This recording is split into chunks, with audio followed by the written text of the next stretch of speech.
this was not dreamed about last year, and so everything that we've been doing, every walk-in, every sign, every red shirt, led to today. And the worst thing that we can do is disengage and put away our shirts and our posters. We need to stay on this and make sure it happens. And that's Dawn Penich-Thacker of Save Our Schools Arizona. She's one of the leaders of the fight against Governor Doug Ducey's school voucher expansion and Prop 305. But there she was last week, standing behind the governor as he announced his plan to boost teacher pay. Her take: it could be a game changer, but it has to happen first. So are these raises guaranteed? And should Red for Ed now drop its threat to walk off the job? Joining us, Dana Wolf-Neymark, Chief Executive Officer of Children's Action Alliance, a leading education advocate, and a former state budget analyst. Yes. You know this stuff well. And Joe Thomas, president of the Arizona Education Association, state's largest teacher union, and a partner with in Red for Ed with the Arizona Educators United, which is where it all started a month ago. Joe, should you guys, Arizona Educators United, Red for Ed, drop the walkout threat? Absolutely not. I mean, we've been in this fight and we've been negotiating with the governor from afar from the very first day we put red shirts on.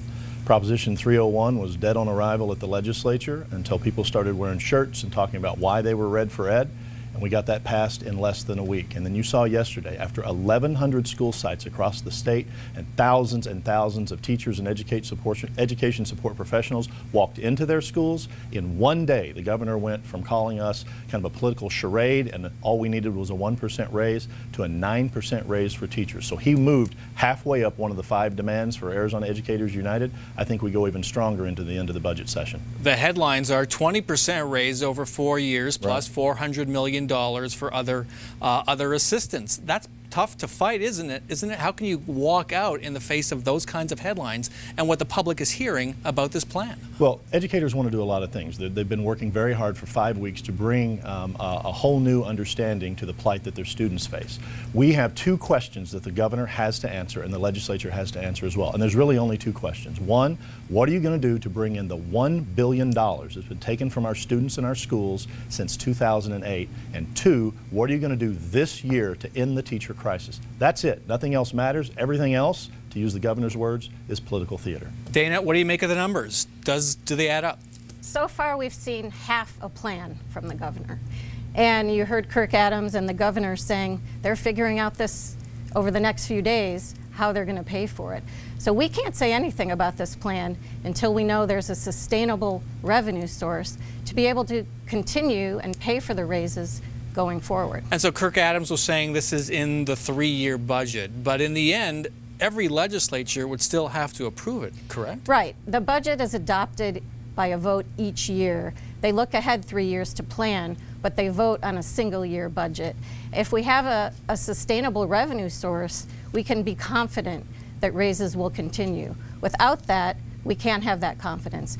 We're hearing a lot of rumors right now about how they're going to pay for this. Until we see the numbers, we can't know that raises are actually going to happen. This idea of using the hospital assessment for teacher raises, have you heard that as well? Yes, it's pretty ironic that the legislature that sued, saying that we shouldn't do a hospital assessment to pay for Obamacare, might now rely on more Obamacare money to bail us out of our budget difficulties.